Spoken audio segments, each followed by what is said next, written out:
Atenção, torcedor nordestino, para o top de 5 segundos.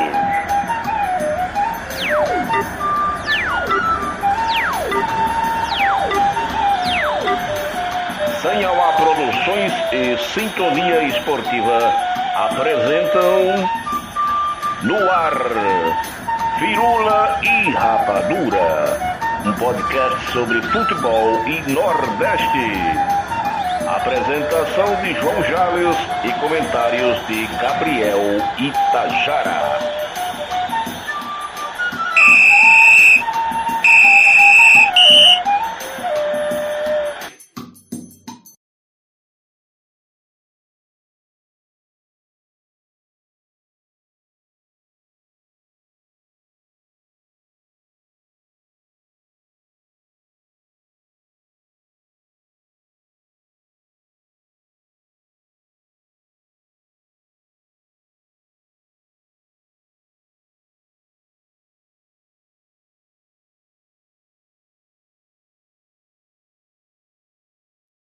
Chegamos, galera! Salve, salve para você, querido ouvinte, telespectador que está aqui nos acompanhando com o ouvido coladinho na Sintonia Esportiva, Sintonia Campeã. Eu sou João Jales e chego para mais um meu, seu, nosso Firula e Rapadura, um podcast sobre futebol e Nordeste, todas as quartas-feiras, invadindo o seu horário de almoço aqui na Sintonia Esportiva, Sintonia Campeã. Eu já mando logo aquele meu abraço, aquela saudação nordestina calorosa para o meu parceiro, grande comentarista aqui do nosso Firula e Rapadura, o meu amigo Gabriel Itajara. Bom dia, boa tarde, boa noite, Biel. Saudações nordestinas, cara. Saudações, João. Bom dia, boa tarde, boa noite para todo mundo que nos ouve aqui. Vamos lá, mais uma semana aí, muito futebol nordestino acontecendo, muita coisa, muito futebol rolando, uns times mais para cima, outros mais para baixo, mas a gente vai lá. Queria só fazer um salve, né, antes da gente começar, já que o Santa Cruz não dá oportunidade em campo da gente falar dele no Firula e Rapadura, queria falar que na terça-feira, dia 4, 52 anos do estádio do Arruda, o Mudão do Arruda, né, o maior estádio de Pernambuco, o estado onde eu me criei como torcedor, frequento desde os meus 7 anos de idade, em 8 anos de idade, desde 99 que eu frequento o Arruda. Virei torcedor do Santa Cruz dentro do Arruda, aprendi a ser torcedor de futebol, de gostar de futebol. Se hoje eu sou jornalista e trabalho com futebol, muito eu devo pelo Arruda, então eu queria exaltar, né, esse estádio que mexe tanto com o imaginário da gente, e até para um momento de autodepreciação, o Arruda é tão democrático que até os rivais têm vários momentos de alegria no Arruda. Aí, né, realmente, né, de uma certa maneira, essa verdade aí. Então, eu reforço também, mando os meus parabéns aí por mais esse aniversário do Mundão do Arruda, grande estádio do Arruda, em Recife, casa do Santa Cruz, gigante aí, tricolor coralino, que infelizmente está vivendo aí esse momento de dificuldade, assim como o meu Campinense está sem calendário aí para o restante de 2024, jogou apenas o estadual, né, cara? É isso, né? Vamos continuar mandando abraços, saudações e tudo mais para a galera que retransmite a nossa programação aqui na Sintonia Esportiva, nos veículos parceiros aqui na nossa grade de retransmissão em cadeia. Um abraço para a galera da Rádio Oeste Rio, da Rádio Carioca Futebol, também da Rádio Brasil Esportes, Canal Cidade, Futebol na Canela, Hora Esportiva, Rádio e TV Torre Norte, Caminho do Gol, Rádio Frequência Executiva, Edpira, Blue Esportes, Tube Esporte e Web Rádio de Volta ao Passado. Todo mundo aí também retransmitindo a programação esportiva aqui da Sintonia Esportiva, a Sintonia Campeã. E, logicamente, também fazendo aquele oferecimento, aquela hora do jabazinho, né?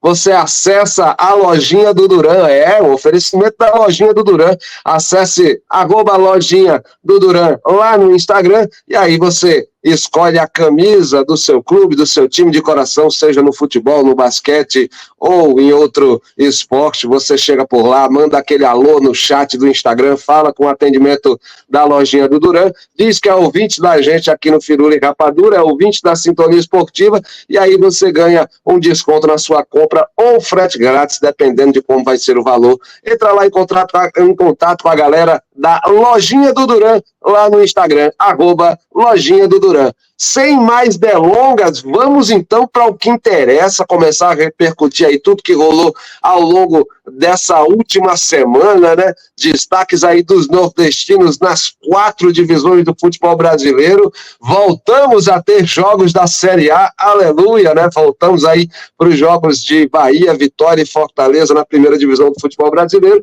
mas como sempre a gente começa na escadinha, começamos da base, começamos da 4ª divisão, vamos para os destaques do Brasileirão Série D, porque rolou 6ª rodada no final de semana, as equipes nordestinas já foram a campo e a gente tem aí resultados e destaques aí em cada grupo em que existem os times nordestinos. Vamos começar pelo grupo A2, o River do Piauí venceu o Cametá por 1-0, Maranhão perdeu em casa para o Tocantinópolis por 1-0, Águia de Marabá empatou com o Altos do Piauí em 3-3 lá no Pará, e o Fluminense do Piauí empatou com o Motoclube em 2-2. Esses foram os confrontos aí da 6ª rodada do Grupo A2 na Série D. Grupo A3, Iguatu 2-0 no Potiguar de Mossoró. O 13 empatou em casa com o América de Natal, 1-1, perdeu aquele 100% de invencibilidade, né? Ou melhor, 100% de aproveitamento que tinha aí o Galo da Borborema até essa última rodada, mas segue invicto ainda na competição. Santa Cruz de Natal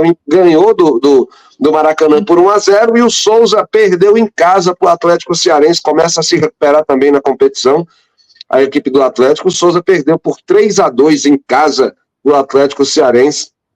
O Atlético Cearense quebrou um tabu aí das equipes visitantes do Souza, que sempre passam por perrengue quando jogam contra o Dino lá no Marizão, no sertão da Paraíba. No grupo A4, Jacuipense ganhou do Itabaiana 2-0, né? O Asa de Arapiraca empatou sem gols com o Retrô, 0-0. O jogo foi lá em Alagoas, no clássico do Rio São Francisco. Meu irmão, tem clássico também no Rio São Francisco. Petrolina e Juazeirense, de um lado Juazeiro, do outro Petrolina. Dessa vez, o mandante do confronto é a equipe pernambucana, mas o placar, como todo clássico, sempre fica naquele placar acirrado. Também foi empate em 0-0, Petrolina e Juazeirense. No outro duelo também do grupo A4, Sergipe, o Gipão reagiu, conseguiu uma vitória nessa última rodada. Em casa recebeu o CSE de Alagoas, venceu por 2-0 aí o Gipão nesta rodada. Quem também está bem aí, muito bem, obrigado, aliás, é o Itabuna, galera. No grupo A6, o nosso único nordestino lá do grupo A6, tá fazendo de tudo. No duelo aí da 6ª rodada pela liderança do grupo A6, o Itabuna recebeu em Pituaçu o Serra do Espírito Santo e venceu por 3-1. Então, os destaques dessa Série D, para mim, na primeira vista, é o Maranhão, líder no grupo A2, o 13, que perdeu 100%, mas segue líder invicto no A3, o empate do clássico do Rio São Francisco, né? A gente não pode deixar de tirar essa onda, Petrolina e Juazeirense em 0-0. O Asa de Arapiraca é líder do grupo A4, isso também é um destaque interessante. E o Itabuna, líder isolado, invicto no A6. Biel, Itabuna tá voando, hein? O 13 também, perdeu 100%, mas segue também invicto, hein, Biel? Itabuna tá voando, o Maranhão tá indo muito bem. O 13 tem essa questão teve empatou, né? É um jogo difícil, sempre vai ser um jogo difícil contra o América de Natal, que é um dos grandes times do grupo, mas o empate não é de todo mal. Lembra que a gente falou semana passada do atacante Thiaguinho, né? Que tá com um contrato aí para acabar. Vamos ver se ele vai ficar no 13 ou não. Foi até especulado esses dias no Náutico. Fala-se muito, né? Porque ele tem um problema extracampo, e aí no Náutico, não é nem no Náutico, o jogador em Recife é complicado, o jogador Thiaguinho. Então tá todo mundo achando que o melhor para a carreira dele nesse momento é seguir no 13. Então, que siga a vida no 13, que ele tá muito bem e ele é muito importante para o setor ofensivo do grande momento que vive o 13 nessa Série D. O Petrolina interrompeu a sequência de vitórias, né, no empate nesse clássico, e o Retrô que não consegue ganhar. O momento do Retrô é preocupante, começa a se especular muito como vai ficar a vida do técnico Itamar Schulli, como é que vai ser, né? Porque, querendo ou não, é o time de maior investimento do grupo, um dos maiores investimentos da Série D. Vai ver aí o que vai fazer. O Retrô é um time que tem um dono, né, o Laércio Guerra, que é conhecido por ser uma pessoa um pouco intransigente, às vezes tem uns roupantes, a sair demitindo as pessoas. O próprio técnico Roberto Fernandes tinha feito um bom pernambucano pelo Retrô, foi demitido, aí traz o Itamar Schulli, que fez o bom pernambucano pelo Santa Cruz também, é óbvio, mas aí o Itamar não consegue repetir o trabalho que ele fez no Santa Cruz. Aí ficar de olho aí no que é que vai acontecer com o Retrô nas próximas rodadas. É isso, né? De fato, hein? Cara, brincadeira, hein? As equipes paraibanas estão indo muito bem, realmente. Vamos subir uma escadinha, vamos subir aí um degrau dessa escada, vamos falar de Série C rapidinho. Aqui os resultados da Série C foram os seguintes. Sétima rodada, né? Os resultados da sétima rodada. Confiança recebeu a Aparecidense, Confiança de Sergipe venceu lá em Aracaju 3-1 na Arena Batistão. Ferroviário conseguiu uma vitória, o Ferroviário 1-0 em casa em cima do Londrina. Sampaio Corrêa foi derrotado pelo Remo, o clube do Remo conseguiu uma vitória fora de casa. A equipe paraense, que também estava mal aí nesse início de Série C, venceu o Sampaio Corrêa e complicou a vida do Bolívia Querida, porque agora o Sampaio está no Z4, né? Volta Redonda recebeu o CSA, venceu lá no Rio de Janeiro 2-1 a equipe alagoana. Volta Redonda consegue uma vitória importante em casa nessa rodada e o CSA segue com problemas da equipe do Azulão. O São José do Rio Grande do Sul recebeu o Náutico, né? E o Náutico perdeu para o São José por 2-0, complica a vida do Náutico novamente. E o resultado da rodada, para mim, pelo menos, é Botafogo e Atlético, duelo pela liderança na tabela. O Botafogo recebeu o Atlético em João Pessoa e venceu por 3-1. E aí, nesse momento, o G8 tem os seguintes times, né? O Botafogo é o líder com 16 pontos e um jogo a menos. O Volta Redonda também tem 16 pontos, mas tem aí já os 7 jogos. O Atlético caiu para a terceira posição, tem 15 pontos e um jogo a menos. A Ferroviária em quarto lugar com 15 pontos e todos os jogos, né? Já feitos. São Bernardo, 14 pontos, 7 jogos. Tombense, 11 pontos, um jogo a menos. Figueirense, 10 pontos, com 7 jogos. E o Ipiranga tem 9 pontos e tem 3 jogos a menos, o Ipiranga, né? Tá no G8, a equipe, mesmo com 3 jogos a menos que as demais, o Ipiranga se sustenta ainda na parte de cima da tabela. No Z4, tá complicado para os nordestinos, hein? São José está na 17ª posição, abre o Z4 com 3 pontos e 3 jogos a menos.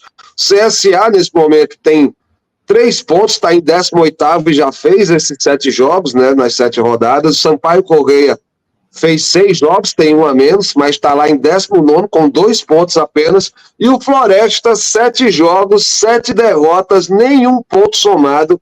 Biel, tá complicado, hein? Floresta, eu acho que já deu sinais aí de que não vai escapar desse rebaixamento.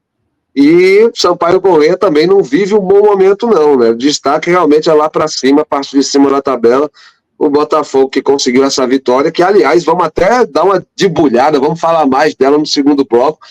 Vitória importante, o Botafogo fica aí na primeira posição do grupo da Série C, uma coisa que não é muito comum para o Botafogo da Paraíba, ele costuma ficar ali entre as primeiras posições, mas dificilmente chega ali nesse momento de liderar, de fato. E aí os nordestinos seguem com dificuldade na segunda parte da tabela, na zona de rebaixamento. Biel, só o Belo se salva nessa Série C, hein? Exatamente, e eu acho que no futebol brasileiro, nesse momento, é Botafogo da Paraíba e Bahia carregando o Nordeste nas costas. São os dois que fazem boas campanhas. Nesse momento, são os dois times do Nordeste, são o Botafogo e o Bahia. o Botafogo conseguiu uma incrível vitória. É muito importante a vitória contra o Atlético. É um time que vinha 100%, é um time que vinha muito bem, ser um artilheiro da competição. Botafogo se consolida e dá esperanças para a torcida. E num campeonato que ele começou com muitas desconfianças. Começou sob muitas desconfianças, troca de técnico, ninguém confia no atacante Pipico. Tá acontecendo. Mas, por outro lado, a Série C não está sendo boa para os times nordestinos no contexto geral, né? A gente vê aí o Floresta. É triste dizer isso, mas já passamos um terço do campeonato, da primeira fase.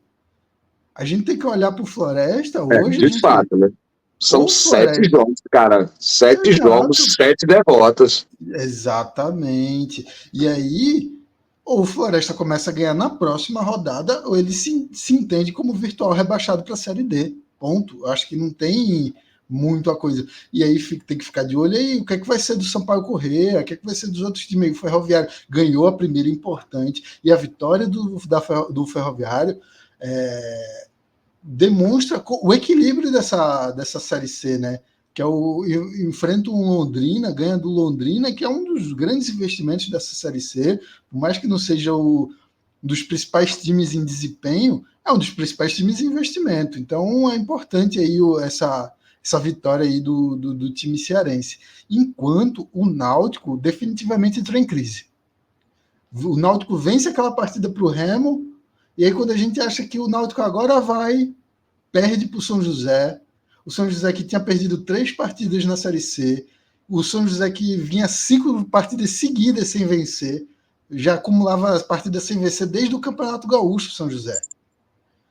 E todo o problema na questão do Rio Grande do Sul, né? Assim, o São José, os caras estavam parados. São José, o mando de campo dos caras no Passo da Areia, em Porto Alegre. Então, assim, o São José estava literalmente ilhado, cara. Os caras não estavam com estrutura para treinar, né?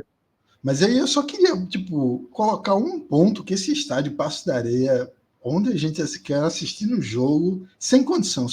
A CBF é muito... tem alguma coisa errada para você liberar aquele estádio. O gramado sintético do Passo da Areia não é o gramado do Allianz Parque, não é o gramado da Arena da Baixada, não é. É outro nível. Parece o society que a gente joga. E aí é complicado.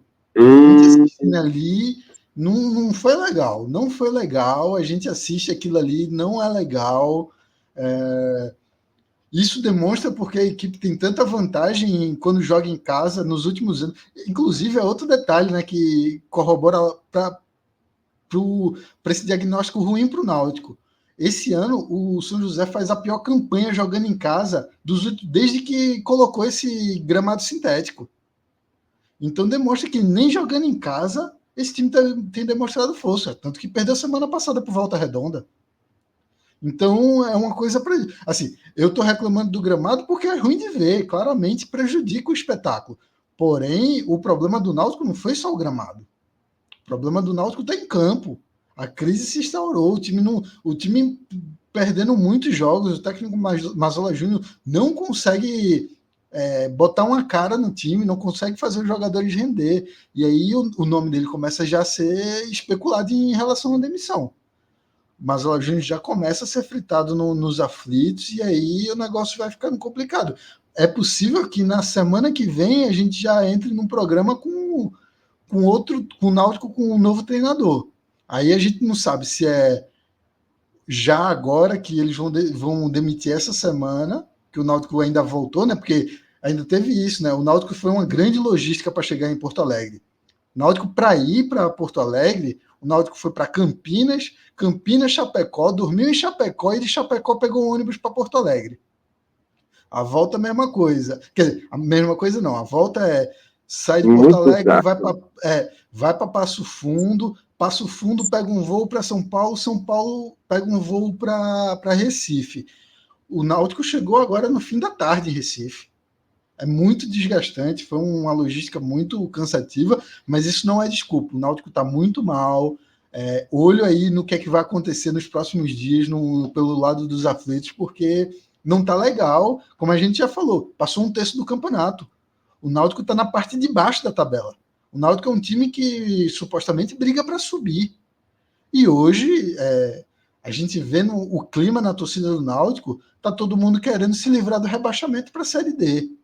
E isso daí dá um grau aí que faz muitos comentários aqui em Pernambuco sobre o momento do futebol pernambucano. Depois a gente, dependendo daí dos próximos dias, a gente tem que conversar um pouco do que acontece no futebol pernambucano, porque tá complicado.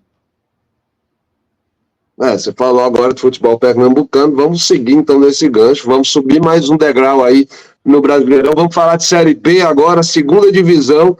Vamos começar falando, o Sport tropeçou de novo, cara, mas não foi um tropeço, foi uma trupicada, uma cambalhota triplo mortal e passou mal, né? O Leão Pernambucano perdeu por 3-0 pro Goiás nessa última rodada, na 8ª rodada da Série B. O CRB também tropeçou, né? Os dois jogados fora de casa, né? O Sport e o CRB. O CRB perdeu para a Ponte Preta por 4-2. Agora, quem conseguiu um resultado positivo nessa rodada da segunda divisão foi o Vozão. O Ceará conseguiu uma vitória em casa, venceu o Coritiba por 1-0 e deu uma escalada na tabela, né? Nesse momento, o Ceará ultrapassou a equipe do Sport Recife. Nesse momento, o Ceará é o quinto colocado, tem 15 pontos. O Sport está em sexto com 12 pontos, mas tem um jogo a menos. O CRB em 14º, segue lá da metade para baixo, perdeu mais uma posição, aliás, na semana passada estava em 13º, agora 14º, segue com 8 pontos, um jogo a menos aí, a equipe regatiana. Vozão acordou, né, Biel? Mancini voltou aos eixos aí com a equipe do Ceará, né? O Fusão acordou e aquilo que a gente falou na semana passada, né, o tal do ugly ball, futebol feio do Ceará, tá dando resultado. Assim, não é bonito, não. Vou dizer que assistir o jogo do Ceará não é difícil, porque a gente vê coisa pior por aí. Mas, assim, é um negócio assim que ele entendeu, ó. Vamos fechar a defesa, vamos torcer ali para os caras da frente e jogar numa bola parada, ou numa habilidade do Eric Pulga, num momento de... que, tudo bem, a gente tem que falar, né? Eu estou falando do futebol feio coletivamente, mas as peças individualmente do Ceará são muito boas. O Lourenço está jogando muita bola, o Eric Pulga nem se fala, o Barceló está jogando muito bem, o Recalde melhorou muito. São jogadores que fazem esse time conseguir essas vitórias, conseguir esse momento de viés de alta, né, que está vivendo o Ceará. E é isso, né? O Wagner Mancini é um treinador competitivo. Eu fico brincando que não é um futebol bonito, mas é um futebol extremamente competitivo. Pode falar o que for do Ceará. Tá competindo, tá fazendo... A gente tá falando de liga, mas é um futebol copeiro. Todo jogo tá indo para decisão. E aí, 1-0. Pô, não é o show que a torcida quer ver, mas venceu o Coritiba. Isso é o que importa. Isso aí é o que vai levar para frente aí o Ceará. Enquanto do outro lado, enquanto aqui ainda no Nordeste, o CRB ainda não desencantou na Série B. Está muito complicado o que o CRB tem apresentado aí para a Série B.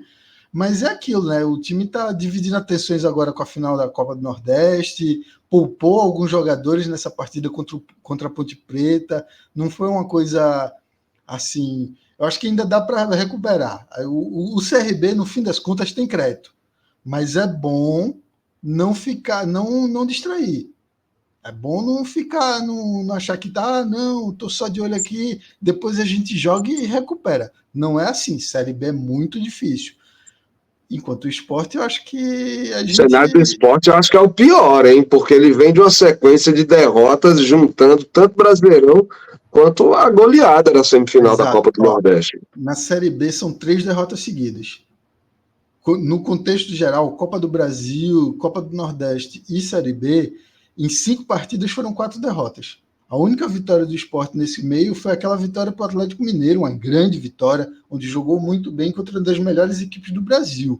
Mas não reverteu o agregado, né? Acabou eliminado ali na Copa do Brasil. Exatamente. E essas 2 eliminações, tanto na Copa do Brasil quanto na Copa do Nordeste, acabam aumentando a pressão nesse momento. Assim, Podia olhar para aquilo ali, ó, 3 derrotas seguidas na Série B, ok, mas classificou na Copa do Brasil ou chegou na final da Copa. Não. São 3 derrotas seguidas na Série B e 2 eliminações. E saída do G4. E aí, junta tudo isso, começa a entornar o caldo ali para o Mariano Sosso, já começa a ter alguma pressão. Mas pro lado dos torcedores, sabe? Eu não sinto muito essa pressão vindo da diretoria pro treinador. Até um diretor do esporte essa semana deu entrevista, disse que estava no planejamento, porque é difícil, de fato, o futebol que o técnico tenta implementar para o esporte, o futebol ofensivo, de toque de bola, de muita posse de bola, não é fácil e essas oscilações ocorrem, principalmente num campeonato equilibrado, como é a Série B. E aí você enfrenta um Goiás jogando na Serrinha, com muitos bons jogadores, a lei do ex fazendo ali, o Marcão fazendo um gol ali contra o Marcão, artilheiro da Série B, né? O volante ali, que nunca foi de fazer coisa, muito né? gols. Que coisa, Maluquice curioso total. também isso. Exato. E aí foi isso, né? Um momento delicado para o esporte. O goleiro Kaique França, que é um dos destaques do time na temporada, não foi bem na partida contra o Goiás, não foi bem na partida contra o Fortaleza, começa a gerar desconfianças, por mais que todo mundo saiba que ele é um bom goleiro, um grande goleiro, se destacou já, fez todo um grande primeiro semestre aí pelo esporte, não dá para jogar fora o que ele fez, mas acendeu um sinal de alerta, principalmente para um time que sofreu tanto com goleiros nas 2 últimas temporadas, né? São 2 temporadas que o Sport sofre com goleiro, tanto que essa temporada contratou 2. É Mas isso, aí, e a gente tinha inclusive falado, você tinha falado, né? Tinha elogiado muito o Kaique, justamente por esse mau momento que tinha passado o esporte antes. Pô, estamos precisando de um goleiro, achou o goleiro, achou o Kaique, super campanha assim no Campeonato Pernambucano, fez um bom rendimento no início da temporada, mas agora eu acho que também tem um lance que é para além do Kaique, né, Biel? Eu acho que é todo o elenco do esporte caiu de produção de uma maneira geral. Por exemplo, e o Barleta? E aí, sabe? Essas figuras que chegaram para dar esse gás novo. Cadê o Gustavo Coutinho que a gente viu ano passado, sabe? Que a gente viu no Campeonato Pernambucano no início desse ano. Essa turma podia estar rendendo mais e, de fato, caiu de produção, né? exatamente, tá? A gente tá sentindo muito. O Barleta teve uma contusão, não jogou na partida contra o Goiás, né? Ficou de fora já em cima da hora, sentiu no treinamento antes da partida. Mas o Gustavo Coutinho, a torcida já está começando a ficar um pouco impaciente com ele. E aí ele já não é citado como um jogador para sair do time titular, porque o Zé Roberto meio que fez uma raiva para a torcida naquela partida contra o Avaí, quando entrou e foi expulso, né? Mas aí a torcida já começa a ficar, tá, e aí? Vai ficar nessa, Gustavo Coutinho não tá jogando bem, o Alan Ruiz foi outro jogador que fez uma raiva, acabou desfalcando. A zaga do esporte, que é um dos setores elogiados aí na temporada. Rafael Thierry e Luciano Castan foram mal na partida contra o esporte, errando muito lance besta, errando os botes, indo muito para cima. Uma coisa aí de abrir a desconfiança. As laterais do esporte nesse momento estão com problema, né? O lateral Pedro Lima foi convocado para a seleção sub-20 para um período de treinamento, vai desfalcar o esporte na próxima rodada contra o Paysandu.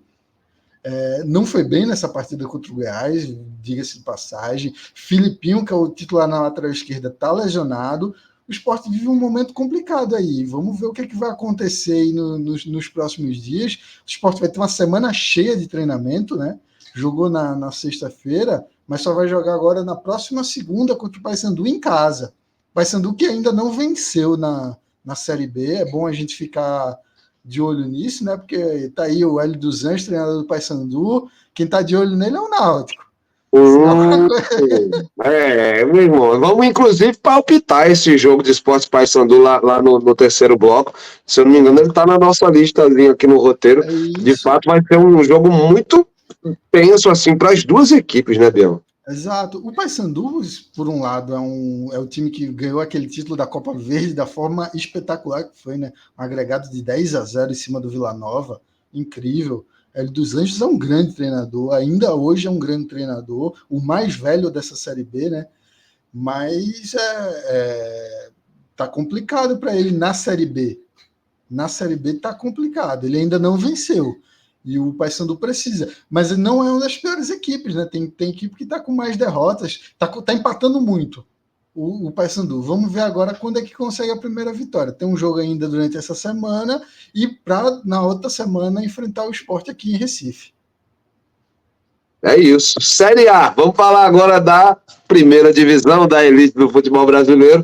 3 cenários também bem adversos, bem diferentes, bem distintos entre as equipes nordestinas que estão na primeira divisão.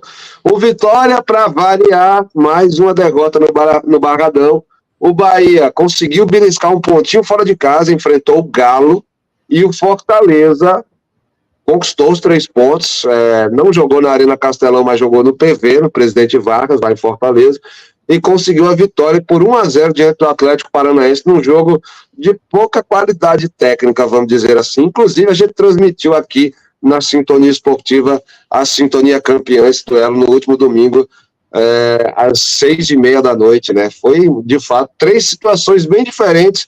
O Bahia conseguiu empatar fora de casa com um Galo que é muito forte, né, Biel? Fortaleza também poupou aí seu elenco, né, para a final da Copa do Nordeste e conseguiu ainda assim vencer o Atlético Paranaense por 1-0, mas o Vitória chama SAMU mesmo, né, cara? Mais uma derrota do Leão Baiano, tá passando por maus bocados. O Vitória ainda não venceu nessa Série A 2024, hein, Biel? Exato, e perdeu para um Atlético Goianiense que não vinha bem também, né? Time muito complicado esse do Atlético Goianiense, e aí você jogando em casa, e aí tem os problemas, né? O Atlético Goianiense acabou ganhando com gol de Wagner Love, que aí que a gente... Muita gente, aqui em Pernambuco, se falou nisso, né? O Vitória perdendo para o Atlético Goianiense com gol de Wagner Love que já não vinha sendo titular, né? Wagner Love recupera espaço na equipe aí do Atlético Goianiense, depois da suspensão do Luiz Henrique, eu acho. E aí não tá legal. O Vitória tá complicado, precisa se recuperar, precisa mudar rápido essa chave, porque senão vai ficar uma coisa assim vai dar metade do primeiro turno e todo mundo vai estar decretado o Vitória rebaixado. Enquanto, do outro lado, o Bahia... Eu tenho dúvida se o Bahia teve o melhor resultado dos nordestinos na Série A, porque o resultado do Vitória é muito grande em cima do líder.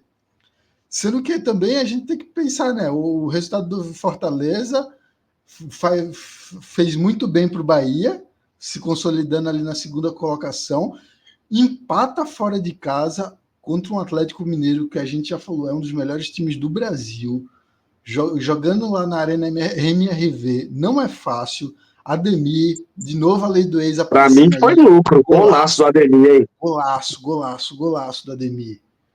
Assim, uma coisa incrível, assim, para mim é isso, né? Eu acho que foi muito importante, vale muito assim, esse empate, demonstra força, é uma demonstração de força. Isso que o Bahia fez em Minas Gerais, em Belo Horizonte, é uma demonstração de força. É para todo mundo ficar olhando assim e dizer, opa, é um candidato. Não sei se candidato a título, não sei se candidato a Libertadores, eu já disse desde o começo. É um candidato a Libertadores. Não sei se a título. É mais difícil, de fato. É um negócio que requer mais elenco, requer maior regularidade. A gente não dá para dizer agora que o Bahia vai se candidatar ao título. Mas hoje é o segundo colocado. Hoje ele está lá. E o Fortaleza... sustentando essa vice-liderança, né? Porque ele não pulou para essa vice-liderança na rodada passada com um empate com o Galo. Ele sustentou essa vice-liderança, porque ele já estava em segundo, o Atlético Paranaense era o líder ali pelo critério de desempate ali do saldo de gols, e aí o Flamengo assumiu a liderança justamente por conta da goleada massiva em cima do Vasco. Senão, o Bahia provavelmente também teria assumido essa ponta. Então, assim, o momento do Bahia, Biel, o time de Ceni está voando nesse Brasileirão e agora começa a se justificar também, né? Está fora da final da Copa do Nordeste, não venceu o Campeonato Baiano, mas segue vivo na Copa do Brasil e está brigando pelo título na Série A, o que não é pouca coisa para esse Bahia, que ano passado o interesse era só se manter na primeira divisão, né? Perfeito, João. Acho que é bem por aí mesmo. essa questão do jogo aí do Flamengo, né? O Flamengo vai dar uma goleada e o jogo ainda começou com um gol do Vasco e aí a gente pensa, pô, podia ser totalmente diferente, mas aí aconteceu tudo o que aconteceu e aí o Flamengo vai e assume a liderança da Série A. Mas aí o outro ponto aí do Fortaleza, grande vitória do Fortaleza novamente, não foi um bom jogo, não é aquela coisa que a gente gosta de assistir, vai dizer um grande espetáculo, mas o Fortaleza fez valer o mando de campo no PV, uma vitória super importante, ganhar do Atlético Mineiro do Atlético Paranaense não tá fácil. O Atlético Paranaense, por exemplo, ganhou do Palmeiras jogando fora de casa.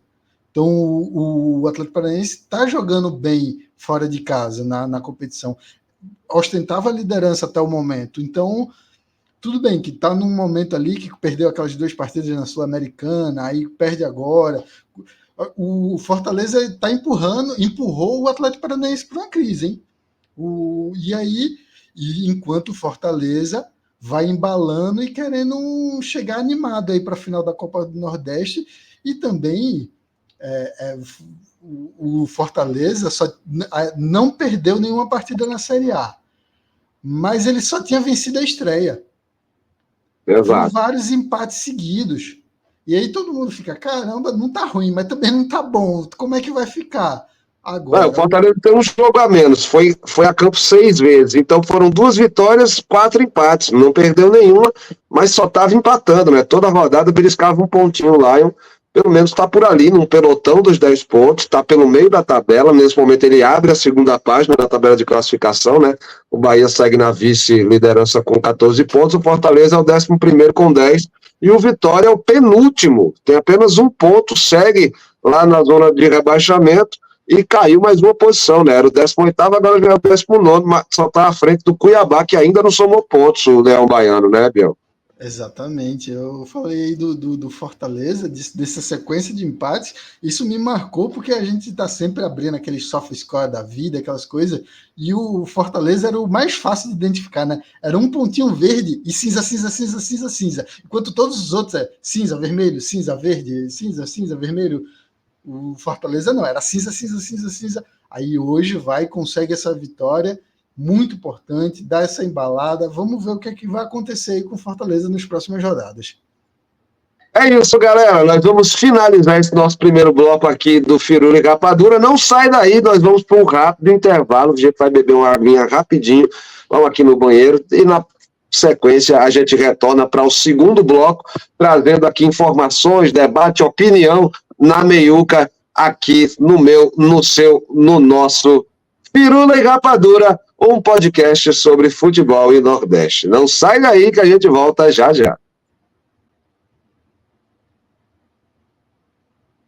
Voltamos para o segundo bloco do nosso Firula e Rapadura, um podcast sobre futebol e Nordeste. Eu sou João Jales e estou aqui com o meu parceiro Gabriel Itajara nos comentários. Vamos agora para o nosso segundo bloco, hora da intermediária, hora daquele papo na meiuca do nosso programa, e vamos trazer então o nosso primeiro tema dessa intermediária de hoje, que é o Botafogo da Paraíba. Respeita a autoridade no topo e na marra. O Belo agora é o novo líder da Série C. Biel, agora vamos falar um pouquinho mais, né? O jogo a gente já tinha falado o placar no primeiro bloco, 1-0 para o Botafogo da Paraíba em cima do Atlético de Minas, e assim, com esse resultado, o Botafogo assumiu a liderança na tabela de classificação do Brasileirão Série C, e a equipe que há mais tempo está aí nessa terceira divisão do futebol brasileiro, né? Já é a 11ª temporada do Belo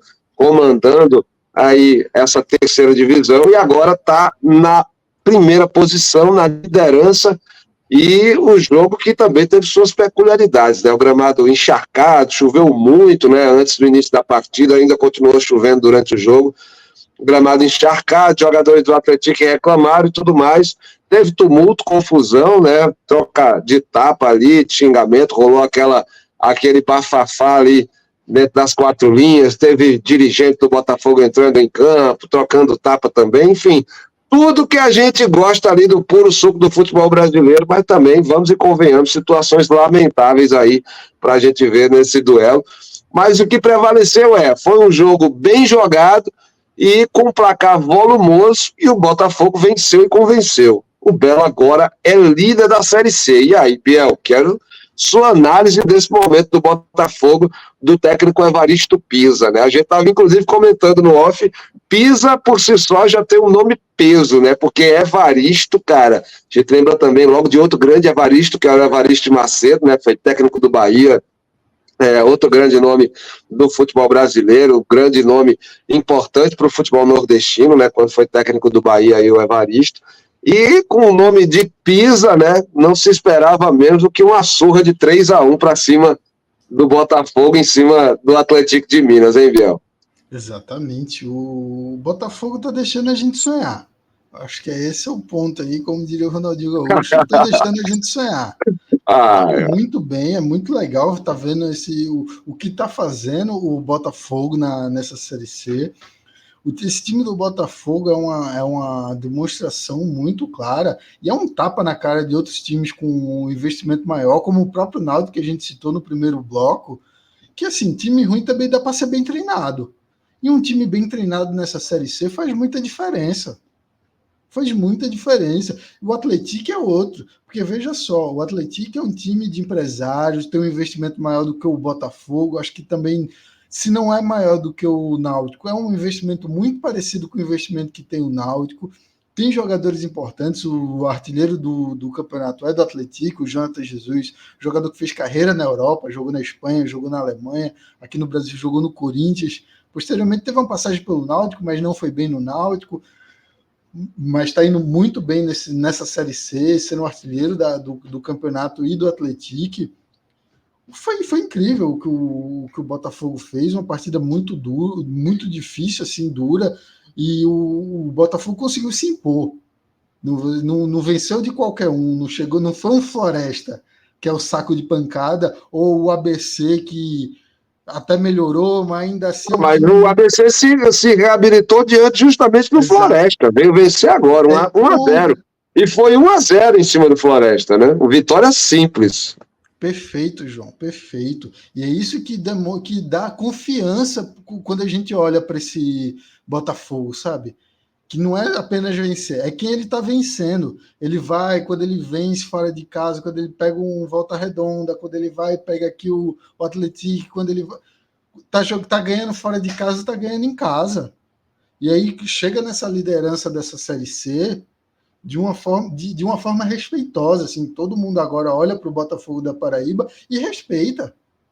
E tem que respeitar mesmo, porque é o futebol jogado ali, é um negócio assim, tudo assim, muito... Não tem nada super vistoso, não. É um bom futebol, é um time bem treinado, repito, é um time bem treinado, mas não tem.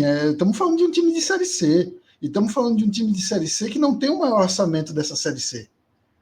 Tem que ter.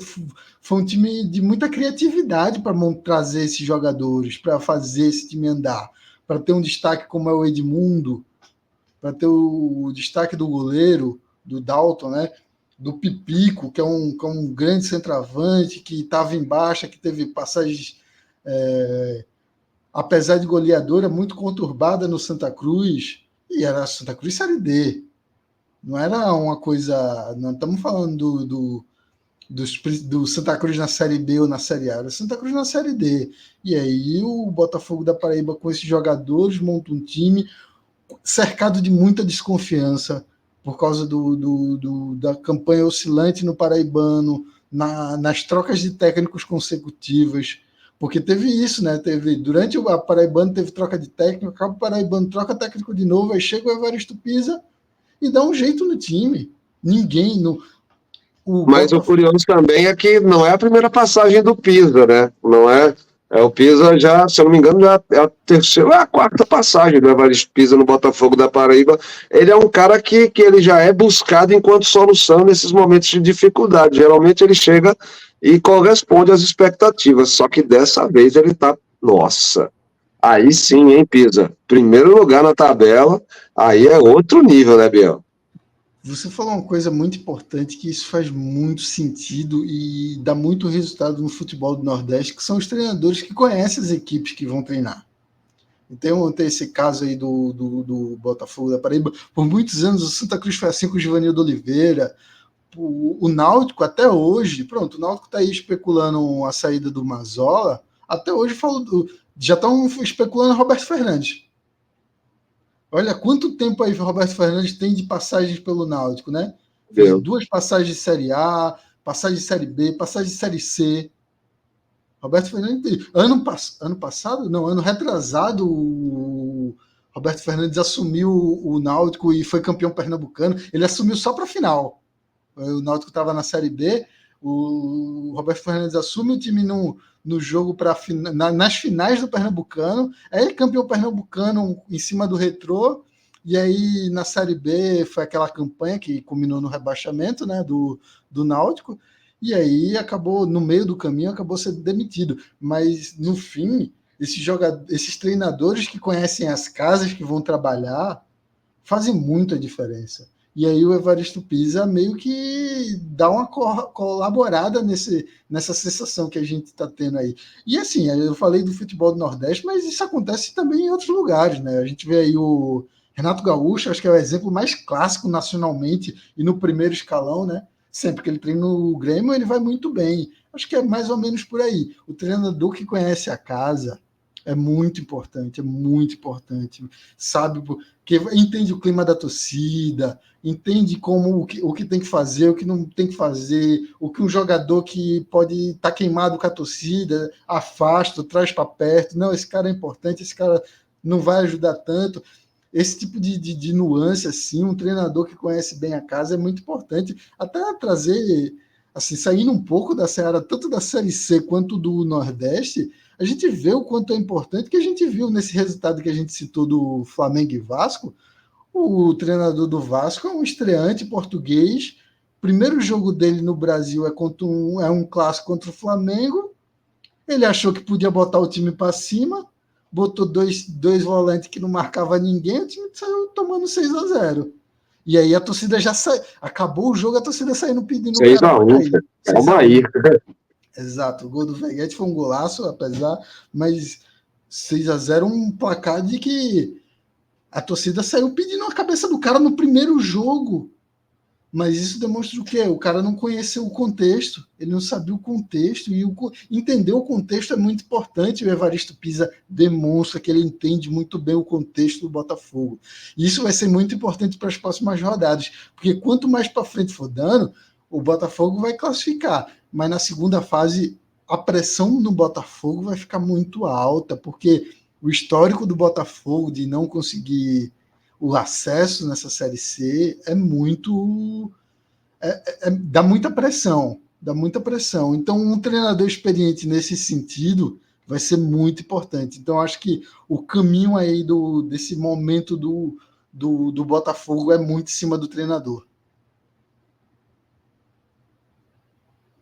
É isso então, vamos então acompanhando as cenas dos próximos capítulos, as próximas rodadas. Por enquanto o Botafogo é líder na Série C, o Belo da Paraíba, e a torcida do Alvinegro da Estrela Vermelha vai comemorando a cada rodada que passa, mantendo ali os pés no chão, e também o sonho aceso aí, o sonho vivo de chegar aí na segunda divisão, conquistar esse acesso que o Botafogo tanto luta há mais de uma década. Vamos agora para o próximo assunto aqui na nossa intermediária, saindo da Série C, vamos falar o que é o assunto da semana, o assunto do dia. Nesta quarta-feira, hoje, nós temos o primeiro jogo da final da Copa do Nordeste, decisão aí de 2 jogos, né? Você que nos acompanha no futebol nordestino já sabe que a Copa do Nordeste, na hora do mata-mata, as quartas de final e as semifinais é jogo único, privilegiando o time que tiver melhor campanha na fase de grupos, mas a grande final acontece em jogo de ida e de volta, e aí quem joga no segundo jogo, né, quem fica aí com o mando de campo da segunda partida é a equipe com melhor campanha. Então o jogo de ida, Fortaleza e CRB na Arena Castelão, hoje, nesta quarta-feira, às 9h30 da noite, você acompanha aqui na Sintonia Esportiva, Sintonia Campeã, todas as emoções desse duelo ao vivo. Eu vou estar presente narrando esse confronto na transmissão aqui da Sintonia campeã. Vamos agora fazer um raio-x do que antecede esse duelo, né? Primeiro, falar das campanhas de Fortaleza e de CRB. Fortaleza, que foi o vice-líder do Grupo B, né? A gente teve ali essa conversa de que no Grupo B a disputa pela liderança seria entre Bahia e Fortaleza, e no fim das contas não foi muito bem assim, né? No fim das contas, o Bahia acabou descolando do resto das equipes, e aí Fortaleza ficou ali para brigar pela segunda posição com o resto dos times que estavam no Grupo B. E aí o CRB chega do Grupo A e fez uma campanha, inclusive, melhor que a do Fortaleza, a gente levando em consideração os resultados gerais lá na fase de grupos. Tanto é que o CRB, o Galo da Pajuçara, tem o segundo jogo na sua casa, lá no estádio Rei Pelé, em Maceió, capital de Alagoas. Biel, falar um pouco o que você imagina dessas duas campanhas que antecederam a chegada de Fortaleza e de CRB nessa final. De um lado, a gente tem o Fortaleza comandado por Vojvoda, já há um certo tempo, um trabalho consolidado, que sobe os seus degraus com segurança, que vai evoluindo com segurança, e do outro, como a gente já tinha falado dessa relação entre técnicos e determinadas equipes no futebol nordestino, no futebol brasileiro, o Daniel Paulista é um desses caras que tem relação com o CRB, não é a primeira passagem dele pelo Alvirrubro Alagoano, e nessa passagem de agora, o Daniel Paulista chega mais uma vez aí para uma disputa de final, não só disputa de final de campeonato estadual, mas chegando para uma final de Copa do Nordeste com o Galo da Pajuçara. E eu quero saber um pouco de você, do retrospecto dessas duas campanhas, dessas duas equipes que chegam agora para esse primeiro jogo da final. E aí, Biel, como você analisa essa trajetória do Fortaleza do Vojvoda e como veio esse CRB do Daniel Paulista até chegar nessa final da Copa do Nordeste, hein? Vamos lá, o CRB, querendo ou não, é a surpresa. Ninguém esperava, principalmente porque passou pelo Bahia, né? Time do maior investimento do Nordeste. Aí a gente para pensar assim, tá, beleza, o Fortaleza é o favorito para o título, mas o CRB fez a melhor campanha em comparação ao CRB.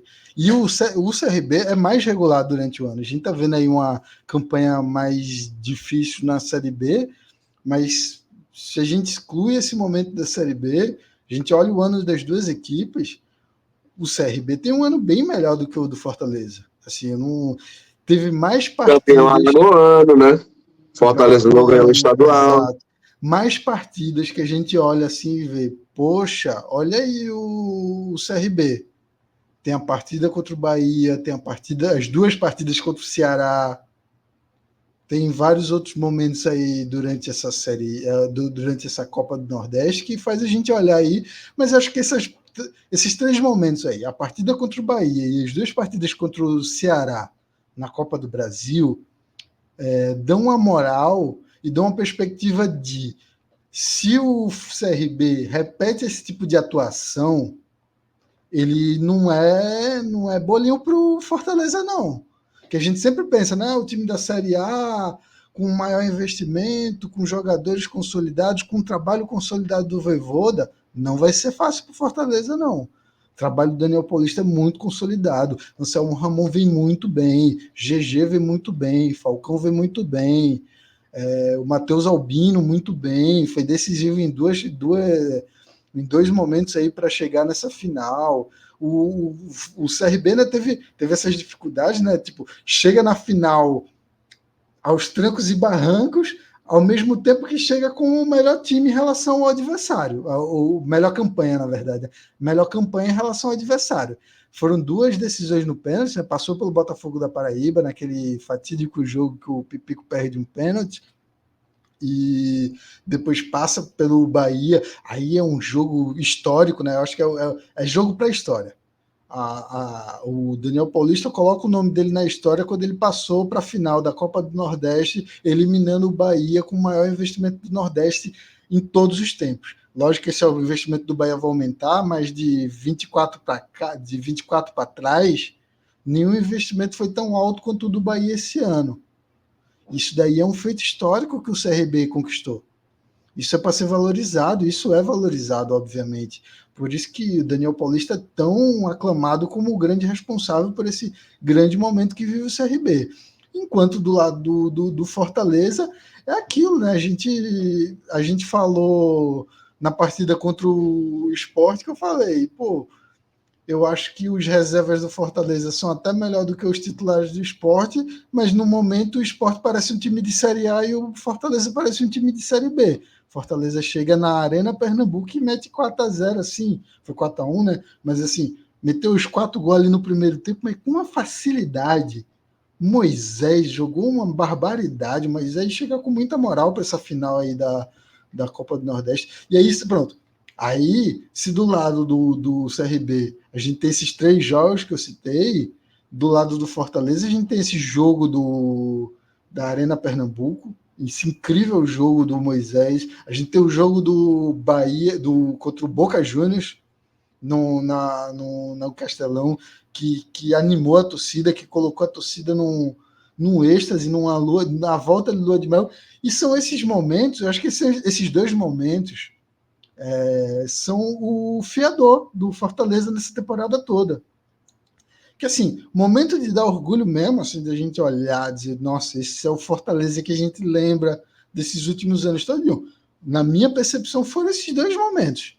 Essa goleada incrível, essa goleada imponente sobre o Sport e a vitória contundente sobre o Boca Juniors no Castelão, que aí já é um outro patamar, né, de vitória, um campeonato internacional, tudo isso mais, mas são esses momentos que cada equipe vão se apegar. O Fortaleza nesses 2, o CRB nesses 3, tá tudo muito equilibrado, tá tudo muito difícil, mas assim, a gente sabe, o Fortaleza nesse momento chegou como favorito, mas o CRB enfrentou outro favorito e conseguiu.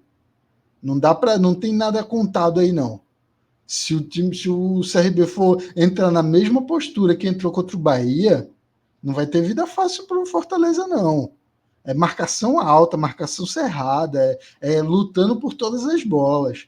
A gente viu que até destaquei, desde as primeiras vezes que a gente fala do CRB, eu destaquei o jogador Jorginho, que veio do Sport. Qual era o grande problema do Jorginho? É um jogador de pouca intensidade. Muita habilidade, um meio-campo muito bom, que tem bom toque de bola, que chega na área, faz gol, mas de pouca intensidade e com problemas de lesão. O que é que acontece com o Jorginho? Não jogou, não teve continuidade no CRB. Sofreu com lesões também, óbvio, assim, isso atrapalhou a carreira do Jorginho no CRB, mas acho que a falta de intensidade dele, que ao contrário de um GG, por exemplo, de um Falcão, de jogadores que estão dando muita força, é um meio-campo muito mordedor desse CRB, que aí a gente fica olhando assim, opa, tem alguma coisa aí, esse time, ele precisa desse negócio, assim, de um time mais pegador, e deixa com o Anselmo Ramon para resolver ali na frente, e acaba que esses jogadores mais técnicos, mais com menos pegadas, acabam perdendo espaço. Tanto que o Jorginho está aí negociando para voltar para o Atlético Goianiense, que foi onde ele fez a maior parte da carreira dele, né? Mas aí acaba demonstrando isso. Hoje,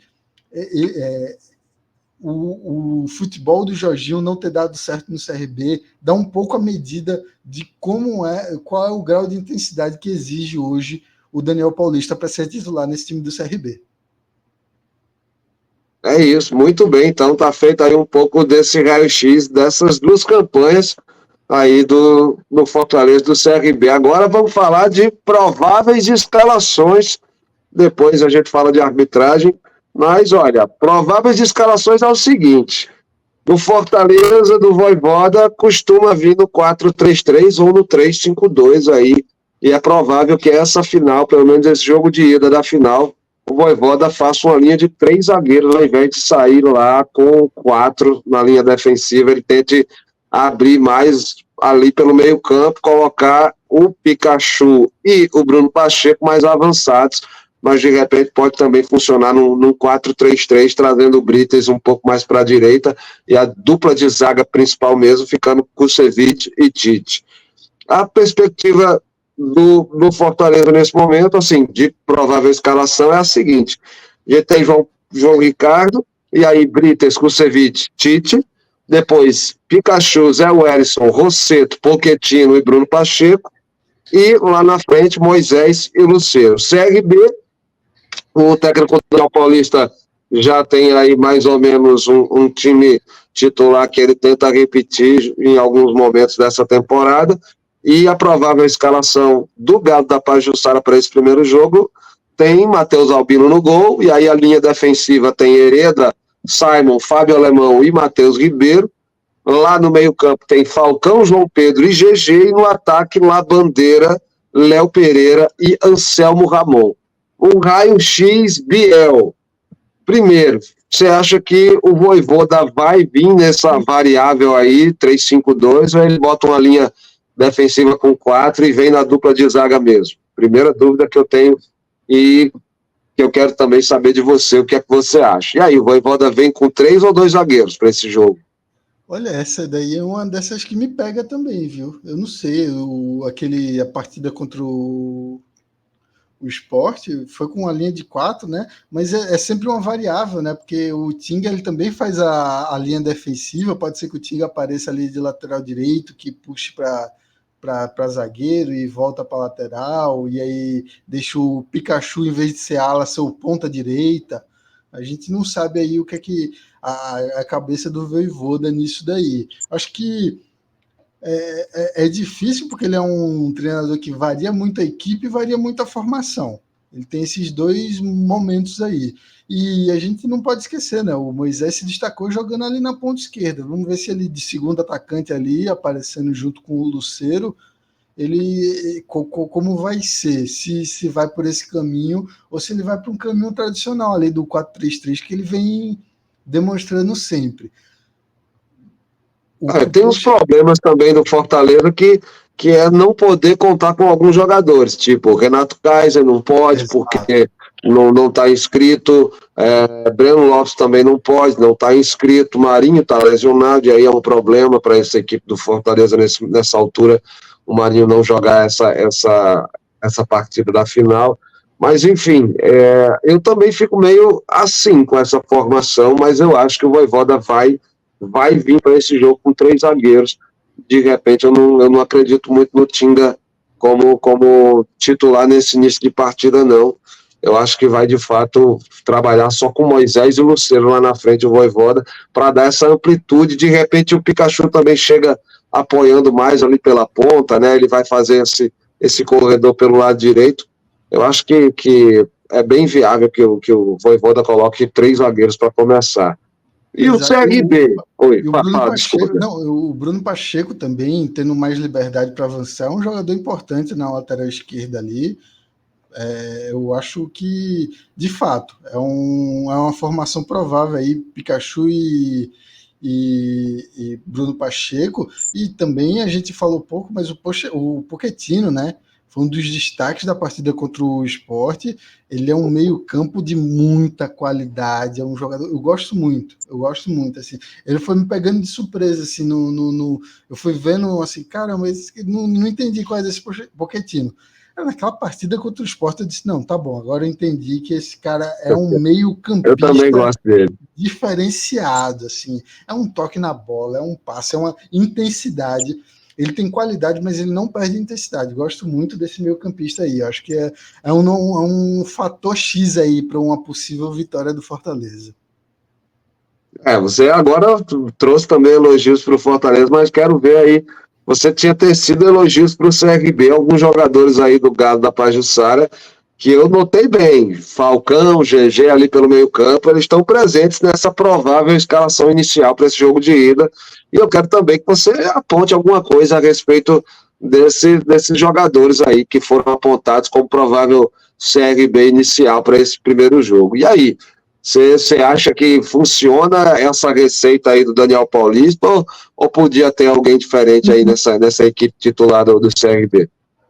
Eu acho que o time é esse. Não tem como mudar, até porque acho que dos jogadores contratados pós-estaduais, né? Só chegou o Jorge não é inscrito na Copa do Nordeste, mas o Hereda é um bom lateral direito, fez uma carreira importante pelo Náutico, é um jogador experiente, que tem uma boa chegada no ataque. O goleiro Matheus Albino, como a gente já comentou, como ele foi importante para o CRB chegar nessa final. O Falcão, um volante assim, muita pegada, aqueles volante mordedor mesmo, e com boa chegada. Ele não é um animal, assim, aquele cara que é mordedor e não sabe fazer um passe depois que rouba a bola. Muito pelo contrário.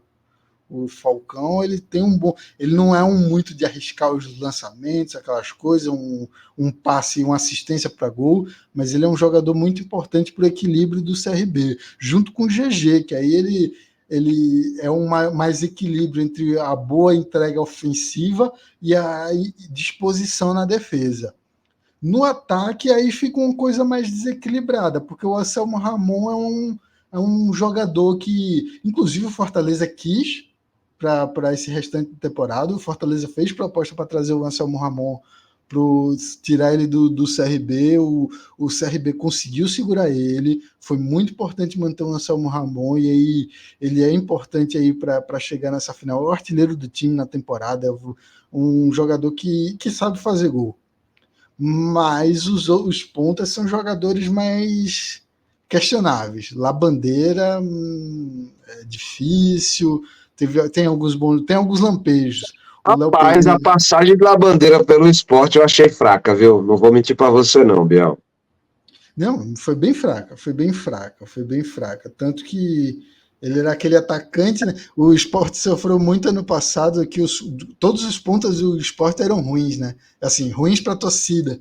E aí, quando o Labandeira estava no banco, e o Edinho, que hoje está no Paysandu, era titular, aí todo mundo, não, tem que botar o Labandeira. Aí o Labandeira entrava e todo mundo, não, tem que botar o Edinho. O único que a torcida gostava era o Juba, e aí o Juba saiu do time no meio da campanha, desandou todo o ataque do Sport. Mas tem isso, né? E aí, uma das opções para essas pontas é o Mike, a experiência também, Mike, mas ele também não conta com a boa vontade da torcida. A torcida reclama muito das aparições do Mike, então é um negócio assim. A gente pode não esperar muita efetividade ofensiva desses pontas. Talvez para conseguir um cruzamento ali para o Anselmo Ramon, que é um grande cabeceador, mas a gente não pode esperar gols ou grandes momentos decisivos. Vai ser mais disposição para defender. E nisso, aí eu não posso dizer que eles são fracos, não. São jogadores aguerridos nesse sentido. Ajudam muito a defesa, descem até os laterais, ajudam muito os laterais. Acho que o Hereda deve ficar muito feliz de ter companheiros como o Léo Pereira e o Labandeira ajudando ele na defesa. Mas são atacantes, né? No atacante a gente espera momentos de assistências, gols, dribles. E hoje a gente não pode dizer que esses caras são unanimidade nesse quesito. Ao contrário do centroavante, é Anselmo Ramon. A chave da vitória passa muito nesses caras que a gente falando. Anselmo Ramon, GG, Hereda. E, obviamente, o goleiro Matheus Albino, que vai ter que segurar as pontas. Agora eu vou para o comparativo das duas equipes. Não dá para a gente fazer um contra um aqui nas posições, porque são desenhos diferentes. Na Fortaleza, nessa proposta, a gente tem um 3-5-2 e o CRB um 4-3-3, mas vou tentar adaptar aqui dentro das expectativas. Para começar, goleiro é goleiro, né? João Ricardo ou Matheus Albino para você, Biel? Eu sinto mais segurança com o Matheus Albino. Rapaz, eu prefiro o João Ricardo. E aí, a zaga de 3 do Lion, Brits, Kusevich e Tite, ou a dupla de zaga do CRB, Simon e Fábio Alemão? Rapaz, assim, nome por nome, a zaga do Fortaleza é melhor, mas não me traz confiança. Ao mesmo tempo que o CRB também está levando muito gol nesses últimos tempos, eu vou ficar no Fortaleza, mas assim, tudo muito perto um do outro, tá? O Fortaleza não está trazendo muita confiança defensiva para mim, não. Eu também vou de Lion, e olha, se fosse uma linha de 2, a dupla de zaga e os dois laterais no 4-3-3, de repente Dinga, Brits, Kusevich e Bruno Pacheco, eu ainda assim, a dupla de zaga eu colocaria do Fortaleza. Brits, Kusevich, ou Kusevich e Tite, ou Brits e Tite, eu ainda acho, nessas as 3 combinações, melhores do que a dupla Simon e Fábio Alemão. Me desculpe o CRB, mas eu acredito, eu acho mais confiável o sistema defensivo do Fortaleza. Jogadores de lado de campo, então, Pikachu ou Hereda para você, Biel? Eita. Eu acho que é o Pikachu por serviços prestados, mas tem que fazer menção honrosa ao Hereda. O Hereda é um dos jogadores que facilita muito a vida desses pontas aí do Não vou CRB que mentir não. também, não. Eu fiquei, olha, o Pikachu pelo conjunto da obra, mas vamos também dar acesso que é de César. O Hereda tem um papel importante nesse time do CRB, meu. Então, por pouco, Pikachu também. Aí, no outro lado, a gente tem o Bruno Pacheco contra o Matheus Ribeiro. E aí, Biel? Esse aí. Eu acho que é Bruno Pacheco. Bruno Pacheco, eu gosto mais dele. Acho Eu que também, viu? mais Pacheco força também. ofensiva. Vamos agora para o meio-campo. Falar de meio-campo. Rapaz, é o Ellison ou Falcão para você? Rapaz, esse aí do meio-campo é o que eu vou falar Zé Wellison, porque eu confio, acompanho mais, é um jogador que eu gosto muito. Às vezes também me dá umas raivinhas, às vezes ele quer se impor muito na técnica, às vezes eu fico meio irritado, porque podia só dar umas espanadas. Mas o Falcão é muito bom. Falcão, se dependendo aí do que vai acontecer com o CRB no próximo ano, se o CRB não subir para uma primeira divisão, veremos o Falcão em times de maior expressão no Brasil ou mesmo no Nordeste. Eu gosto muito do Falcão, mas hoje vai para Zé Wellison porque ele hoje está num patamar maior. Acho que é mais isso, sabe? O Zé Wellison é mais testado do que o Pode Falcão. ser isso também, mas eu não vou mentir para você, não. Eu também gosto do Falcão, viu? Para mim, ele tem um quê de Mauro Silva, sabe? Ou aquele volantão old school, sabe? Gosto. Brucutu, chega grosso mesmo, bruf. Eu também tenho minhas ressalvas positivas aí para o Falcão. Mas fico com o Zé Wellison pela fase, pelo conjunto da obra. Matheus Rosseto ou João Pedro nesse meio campo? Olha, eu vou no Rosseto, também por questão de testes, né, na prateleira mais alta, mas, por exemplo, se fosse uma outra formação e que fosse um Falcão contra Rosseto, eu era Falcão? Pronto, só para a gente dar mais moral ainda Boa, para o Falcão. boa. Entre Eu Rosseto e acho. Falcão, eu era Falcão. Mas entre ali o João Pedro, que vem fazendo, conquistou sua vaga ali dentro de campo, né?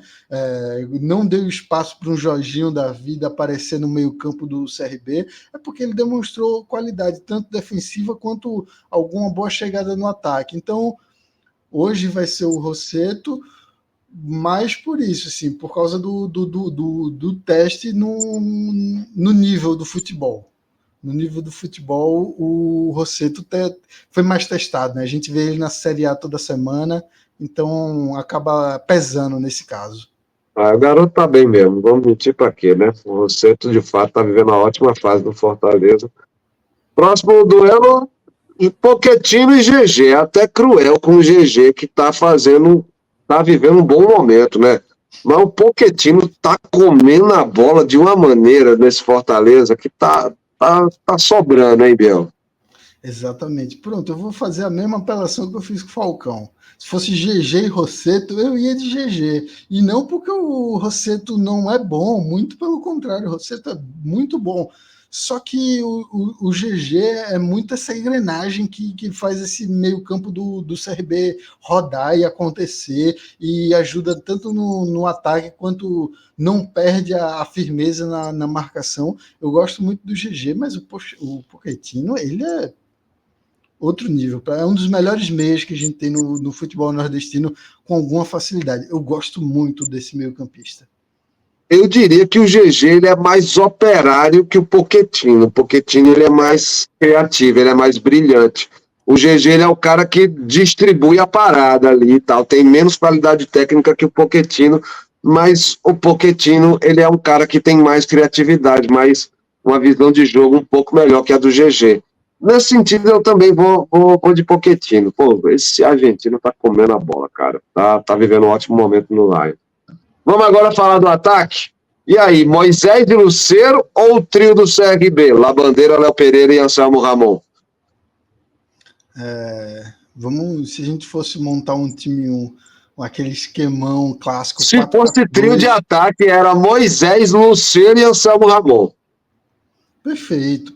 Mas como o Lucero e Anselmo Ramon também são dois centroavantes, né, mais típicos de área, eu até imaginei um 4-4-2 clássico. Aí seria dois centroavantes com Anselmo Ramon e Lucero. Que, inclusive, hoje o momento, assim, o Moisés fez aquele... O Moisés é melhor, tá? Mas a temporada do Anselmo Ramon em comparação ao Moisés é muito melhor. Muito melhor. Assim, Anselmo teve... O Moisés teve um momento, viveu alguns brilhos da temporada, mas ele não faz a temporada que a gente espera de um jogador do nível do Moisés, ao contrário do Anselmo Ramon. O Anselmo Ramon, ele tá jogando muito bem, e muito da surpresa que pode fazer o CRB passa dos pés do Anselmo Ramon. Enquanto o centroavante do Fortaleza, ele é o artilheiro, né? O Lucero é muito bom também, é um jogador fazedor de gols, começou a temporada com alguma dificuldade, não estava fazendo, mas depois que desencantou, não parou de fazer gol, assumiu a artilharia da equipe, e quase todo jogo aí tá marcando um golzinho, dificulta a vida de todo zagueiro, é um jogador muito aguerrido. Eu acho que dessa formação aí, acho que os dois melhores atacantes, desses 5 que a gente citou, são Anselmo Ramon, Lucero e Anselmo Ramon. Eu falei melhores, mas agora eu fiquei pensando. Talvez o Moisés, tecnicamente, seja melhor que todos. Que eu gosto muito do futebol do Moisés. Mas ele não demonstrou isso nessa temporada. Só para fazer esse disclaimer, sabe? Para não deixar... Mas Tá eu bom, acho tá que bom. essa temporada é desses dois atacantes, Anselmo Ramon e Lucero. É isso, eu também vou com você aí. Se desse para trocar o Moisés pelo Anselmo Ramon, nessa dupla do Fortaleza, eu fechava esses dois. Mas entre a dupla do Lion e o trio do CRB, eu fico com a dupla do Lion, viu? Moisés e Lucero, El Calvo e El Gato. Então, estão O realmente muito Labandeira e o bem. Léo Pereira abaixam muito o patamar do ataque do CRB. É complicado, é desse jeito mesmo, Biel. Para encerrar esse raio-x, vamos falar da arbitragem do primeiro jogo. É a arbitragem pernambucana, assunto muito da sua pauta, hein, Bielzão?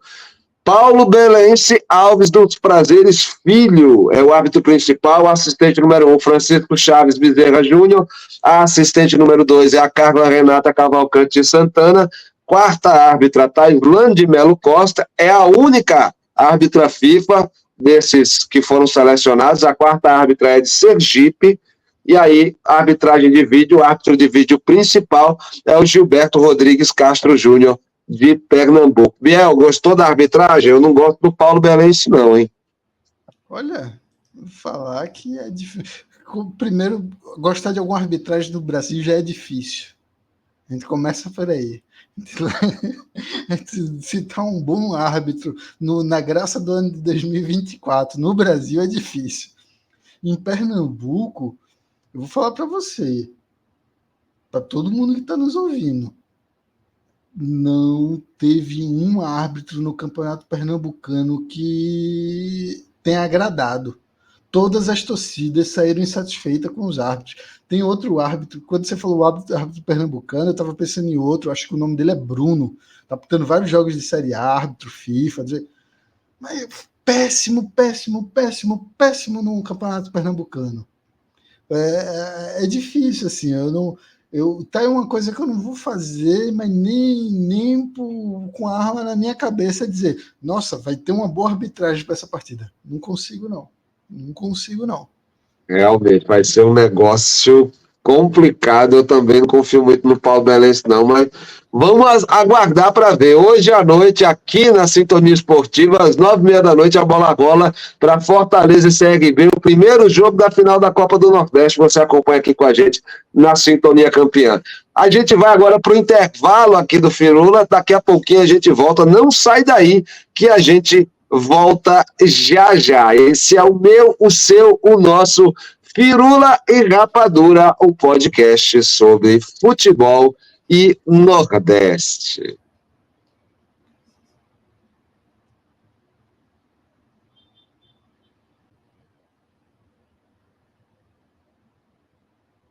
Voltamos para o meu, para o seu, para o nosso Firula e Rapadura, um podcast sobre futebol e Nordeste. Eu sou o João Jardim e estou aqui com os comentários do meu parceiro Gabriel Itajara.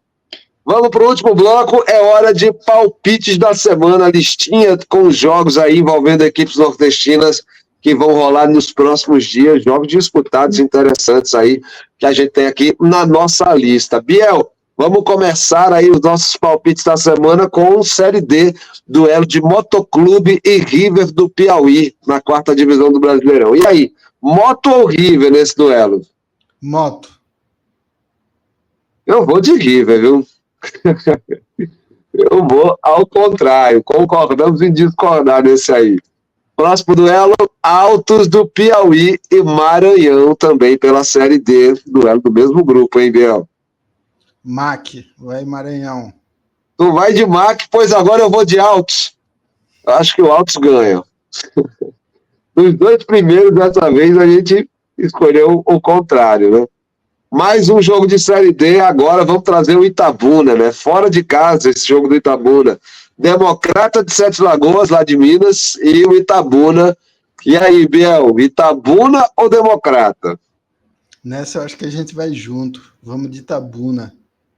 Vamos coladíssimo, meu parceiro. É Itabuna na cabeça, vai passar por cima do Democrata.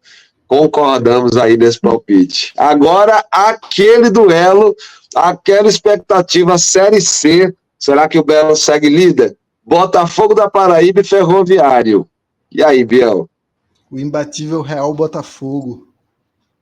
É isso, né, cara? Respeita a autoridade. O xerife do Nordeste vai papar mais uma vitória. Eu também acho que o Belo ganha do Ferroviário, hein? 3-1 também. Repetir esse placar aí que meteu no Atlético. Próximo confronto, Vila Nova e Ceará. Esse confronto, Vila Nova, depois do 10-0 do agregado da Copa Verde, hein? Mas vai receber o Ceará lá no Oba, lá no Honesto Brasileiro Alvarenga. E aí, o Vozão ganha fora de casa essa, Biel?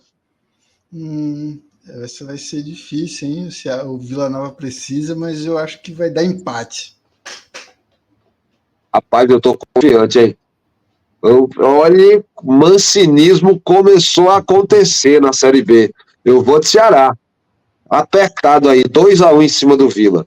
Boa. Sport e Paysandu, outro duelo também que o Sport nessa sequência ruim, o Paysandu depois do 10-0 da Copa Verde do agregado. E aí, Papão surpreende o Leão lá em Recife, Biel? Não surpreende não, vai dar Sport. É isso, né? Eu vou com você também. Acho que esse é o jogo perfeito para o Sport se reabilitar. Vai dar Leão Pernambucano. Para encerrar os nossos palpites, jogo que acontece pós-data FIFA. Não é pós-data FIFA, não. Mas é ali na véspera de feriado, na véspera do dia 12, dia de Santo Antônio. Dia 11, terça-feira, Juventude Vitória. Juventude Vitória lá em Caxias, na Série A. E aí, será que o Vitória belisca um pontinho lá na Serra Gaúcha? E aí, Biel? Eu cansei de ser feito de bobo pelo Vitória. Vou botar meu dinheiro no Juventude. Eu não vou mentir também não, viu? Estou acreditando muito mais nesse Juventude aí, com o sábio Nenê lá, né, no meio campo, com o capitão. E Gilberto. Vitória. Carpini não me passa confiança, cara. Tá difícil a vida do Carpini, mano. Complicado. É isso, né? Chegamos ao fim desse episódio aí do Firula e Rapadura. Muito obrigado pela audiência, querido ouvinte que está aí nos acompanhando na Sintonia Esportiva da Sintonia Campeã. Segue a gente também nas nossas redes sociais. A gente está no Instagram, no Threads e estamos também lá no nosso canal no YouTube, né? @Firula e Rapadura, tudo junto. Segue a Sintonia Esportiva também nas redes sociais. A Sintonia está lá no Twitter, no Facebook, no Instagram, no Threads, em tudo quanto é rede social. Basta você procurar Sintonia Esportiva e seguir a gente também por lá.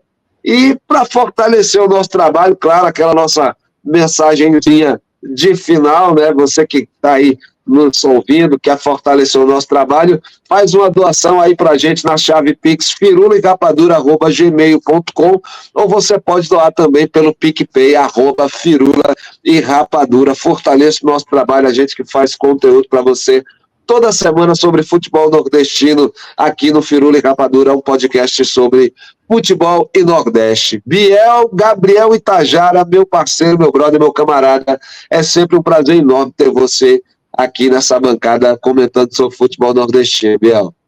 Prazer todo meu, João, e reforçar aí esse pedido, né? Fortalecer aí a firma, porque a gente se esforça muito, é muito trabalho, a gente vê todos os jogos, a gente busca se informar, a gente busca trazer informação aí para quem está nos ouvindo, trazer também com bom humor, com leveza, com tranquilidade, né? Sem aquele ambiente bélico de muitas discussões de futebol. A gente quer trazer tudo com leveza, tranquilidade e felicidade, que a gente sabe que o futebol nordestino é apaixonante, a gente quer levar o futebol nordestino para o Brasil inteiro.